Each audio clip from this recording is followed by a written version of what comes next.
السلام علیکم. Blind resource foundation Pakistan کی پیشکش الصفا آڈیو لائبریری میں خوش آمدید.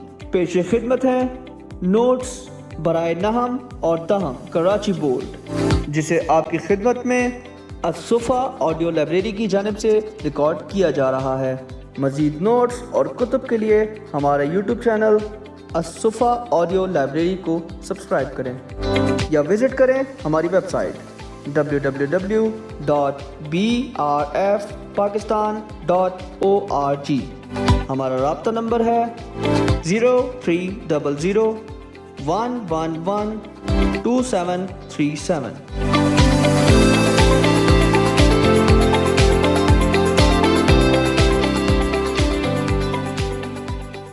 بسم اللہ الرحمن الرحیم. السلام علیکم. اردو لازمی برائے سال اول نہم اور دہم. نمبر 28. سلطان حیدر علی اور بیٹا ٹیپو سلطان یہاں کے حکمران تھے. الف بنگال، ب حیدرآباد، جیم میسور، دال میرٹھ. درست جواب ہے جیم میسور. نمبر 29. مسلمانوں نے اس سن میں جنگ آزادی کی کوشش کی. الف 1854، ب 1855، جیم 1856، دال 1857. درست جواب ہے دال 1857. نمبر 30. اس زمانے میں انہوں نے مجبوراً انگریزوں سے مفاہمت کو غنیمت جانا. الف مجدد الفسانی رحمۃ اللہ علیہ، ب سر سید، جیم ابوالکلام آزاد، دال علامہ اقبال. درست جواب ہے ب سر سید. نمبر 31. اس شہر میں مسلم لیگ قائم ہوئی. الف ڈھاکہ، ب دہلی، جیم لکھنؤ، دال لاہور. درست جواب ہے الف ڈھاکہ. نمبر 32. پہلی جنگ عظیم میں ان سے انگریزوں کا مقابلہ ہوا. الف امریکہ، ب جرمنی، جیم روس، دال چین. درست جواب ہے ب جرمنی. نمبر 33. پہلی جنگ عظیم میں مسلمانوں نے ان کا ساتھ دیا.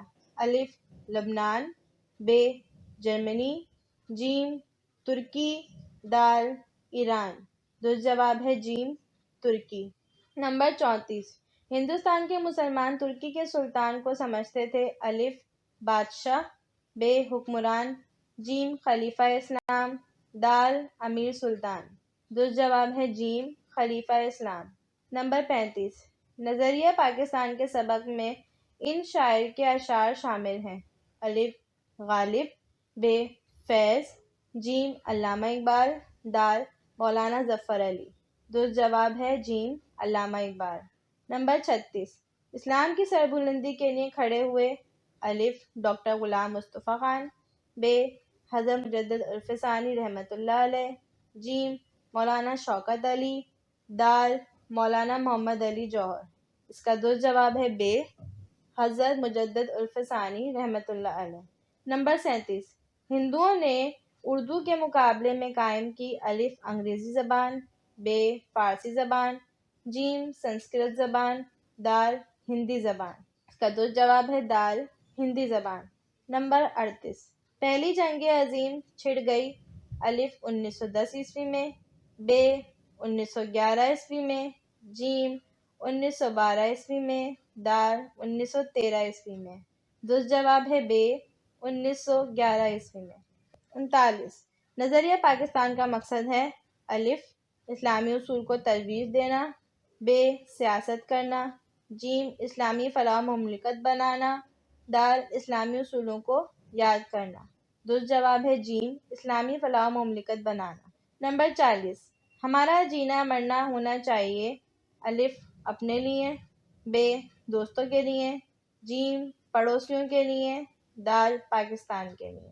درست جواب ہے دال پاکستان کے لیے. جملوں کی تشریح. جملہ نمبر 1. نظریہ پاکستان کا مقصد پاکستان کو ایک اسلامی فلاحی مملکت بنانا ہے. سیاق و سباق. مندرجہ بالا فقرہ نظریہ پاکستان سے ماخوذ ہے، جس کے مصنف ڈاکٹر غلام مصطفیٰ خان ہیں. حوالہ مصنف. ڈاکٹر غلام مصطفیٰ خان تاریخی اور تحقیقی شعبے سے منسلک تھے. ان کی تحریروں میں سادگی، صفائی اور روانی ہے.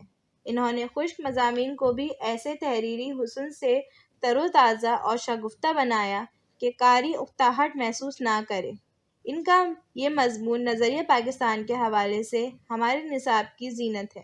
تشریح: ڈاکٹر غلام مصطفیٰ خان اس فقرے میں نظریہ پاکستان کے مقصد کا تذکرہ کرتے ہوئے کہتے ہیں کہ پاکستان ایک نظریاتی ملک ہے، مگر اس کا مقصد صرف یہ نہیں تھا کہ ہم ایک جغرافیائی ملک بنائیں، بلکہ اس کا مقصد یہ تھا کہ ایسا ملک جو مسلمانوں کے لیے ہو اور جہاں مسلمان آزادی سے اپنے اسلام کے اصولوں کے مطابق زندگی بسر کریں اور یہ مملکت دنیا کی تمام اسلامی ملکوں کے لیے مثالی نمونہ ہو۔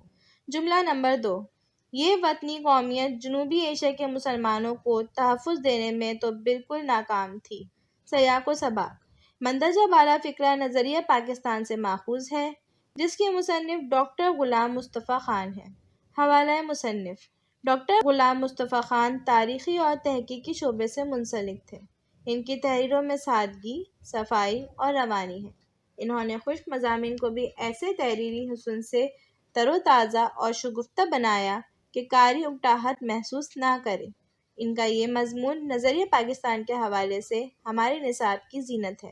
جملہ نمبر 2 کی تشریح: اس فقرے میں مصنف مزید وضاحت کرتے ہوئے کہتے ہیں کہ دنیا میں قومیت کے 2 بنیادی نظریے ہیں۔ پہلا نظریہ مغربی مفکرین کا قائم کردہ، جو خاندانی، نسلی اور قبائلی بنیادوں میں ذرات و وسعت پیدا کر کے قومیت کی بنیاد جغرافیائی حدود پر رکھتے ہیں اور ان کے مطابق قوم وطن سے بنتی ہے۔ یہ وطنی قومیت تباہی اور بربادی کے دہانے پر لا کھڑا کرتی ہے۔ اس میں انسانیت کی بھلائی ممکن ہی نہیں۔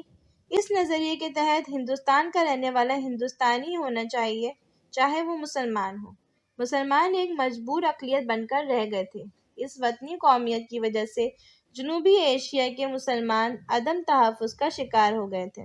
جملہ نمبر 3، مسلمانوں کی قومیت ایک نظریاتی قومیت ہے جو لا الہ الا اللہ پر قائم ہے۔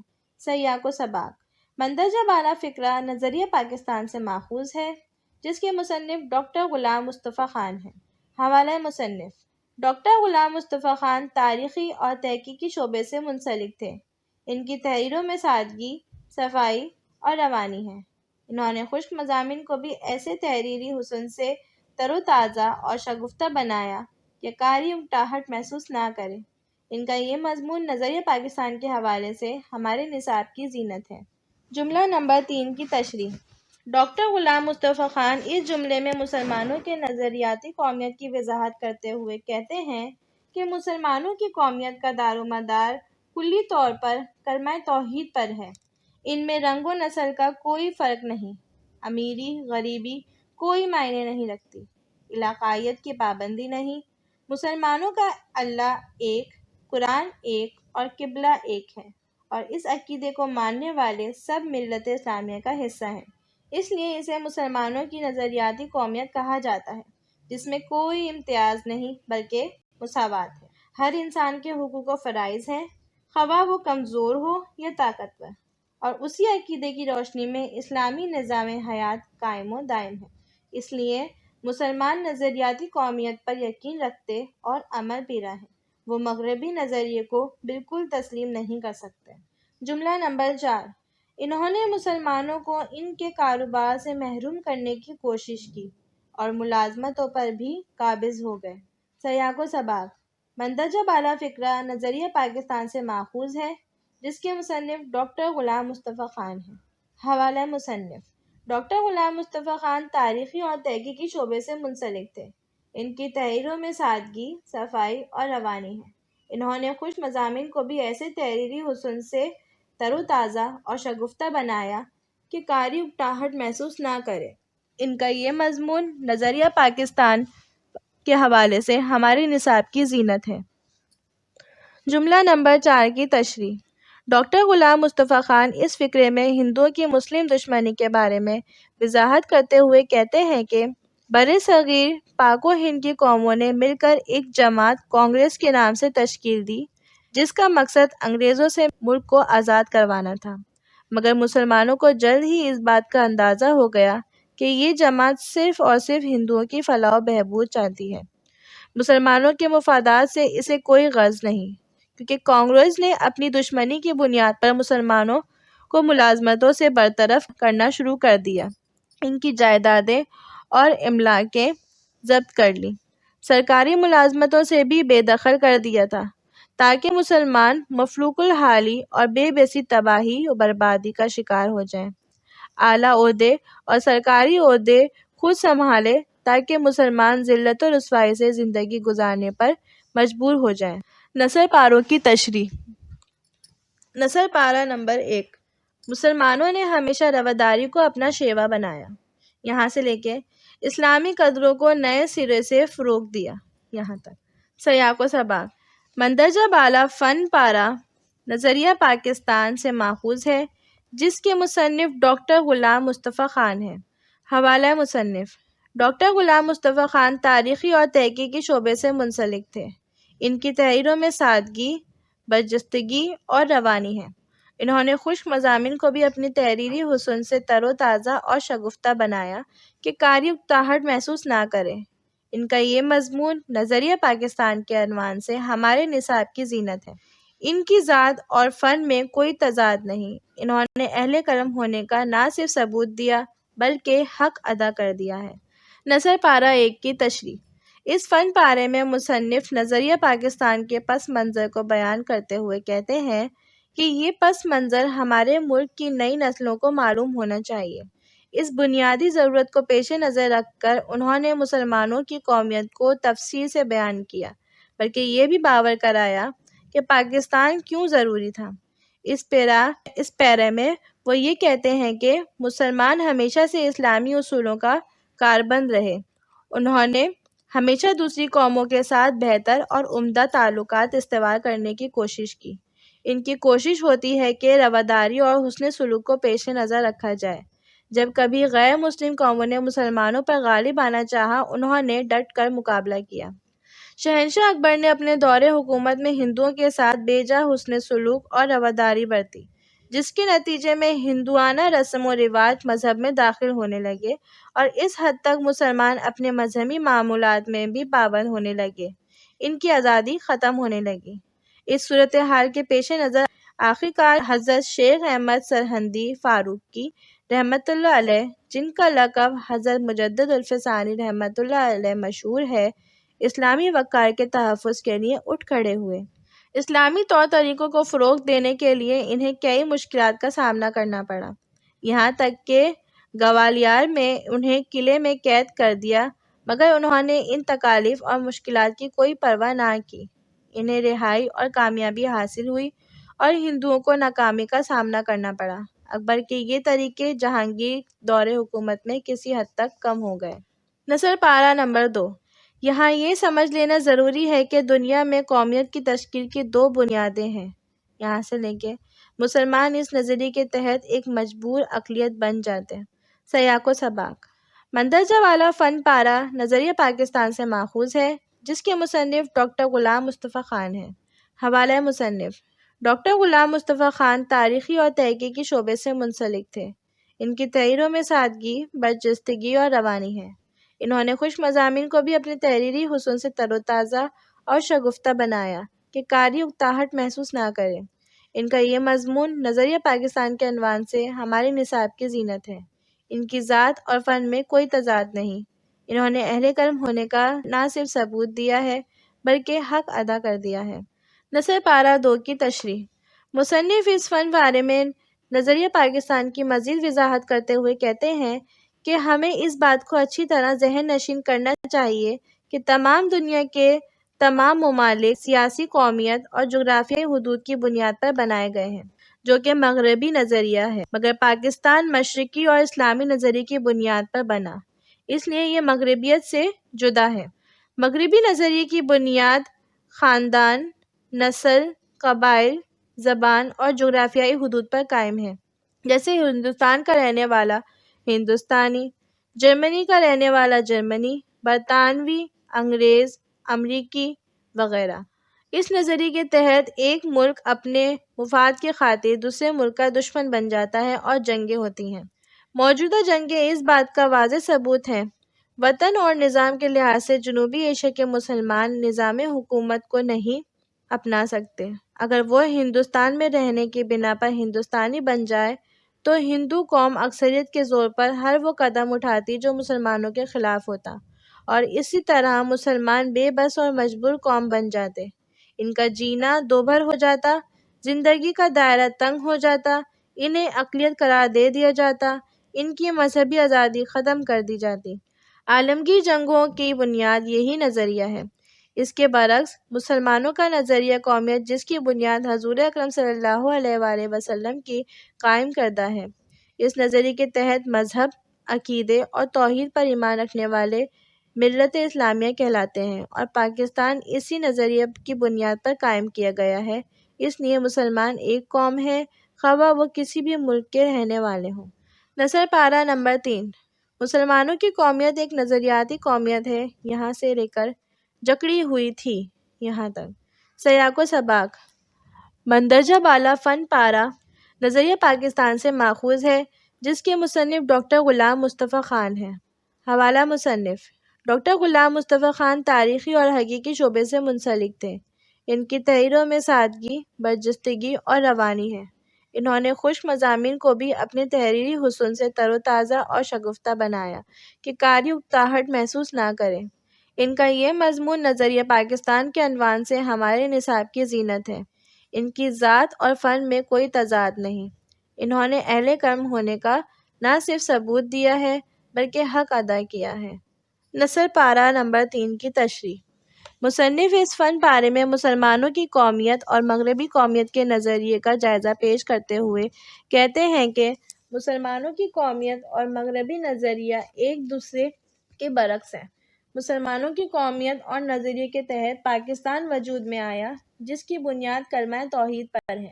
اس نظریے کے تحت رنگ و نسل، زبان اور وطن کی کوئی حیثیت نہیں، بلکہ جو کلمہ توحید پر یقین رکھتا ہے وہ مسلمان ہے، خواہ کسی بھی خاندان سے تعلق رکھتا ہو یا کسی بھی نسل کا ہو، کسی بھی ملک یا وطن کا رہنے والا ہو، وہ مسلمان ہے، اور مسلمان ایک قوم ہے۔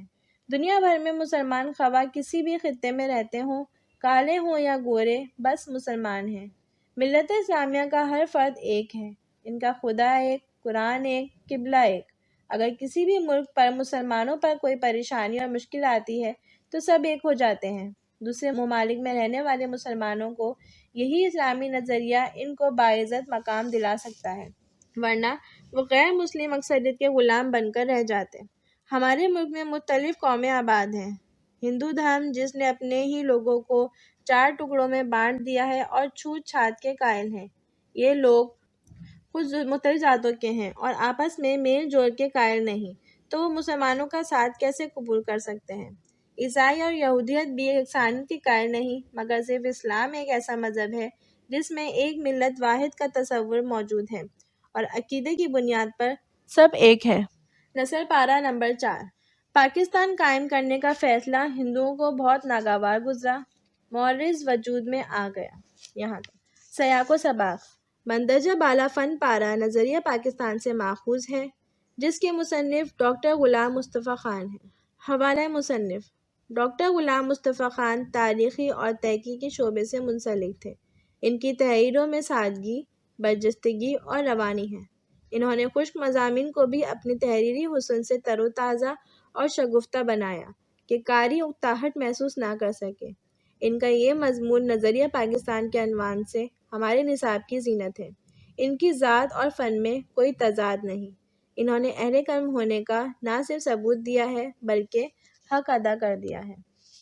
نثر پارہ نمبر 4 کی تشریح: اس فن پارے میں مصنف پاکستان کے وجود میں آنے کا ذکر کرتے ہوئے کہتے ہیں کہ پاکستان بنانے کے لیے 23 مارچ 1940 کو لاہور میں ایک قرارداد پیش کی گئی۔ اس سے قبل چودھری رحمت علی نے نام پاکستان تجویز کرکے اپنے پمفلٹ، جس کا اجرا 1933 میں کر چکے تھے، ہندوؤں کو پاکستان کے نام سے بننے والا ایک الگ وطن کسی طور پر گوارا نہ تھا۔ اس لیے انہوں نے اپنے اخبارات میں خوب مذاق اڑایا اور قرارداد لاہور کو پاکستان ہی کہا۔ اس سلسلے میں ہندوؤں نے مسلمانوں پر بڑا ظلم و تشدد کیا، ہر صورت روکنے کی کوشش کی، مسلمانوں کو اپنی جماعت کانگریس میں شامل کرنے کے سبز باغ دکھائے۔ بے دریغ دولت خرچ کی، پاکستان کو ایک خواب کہا کہ یہ کبھی پورا نہ ہو سکے گا، مگر مسلمانوں کا یہ مطالبہ حق و انصاف پر مبنی تھا، کیونکہ مسلمان ایک پلیٹ فارم پر جمع تھے اور قائد اعظم کی رہنمائی حاصل تھی، اس لیے اس خواب کو ہر حال میں ایک حقیقت بننا اور بنانا تھا۔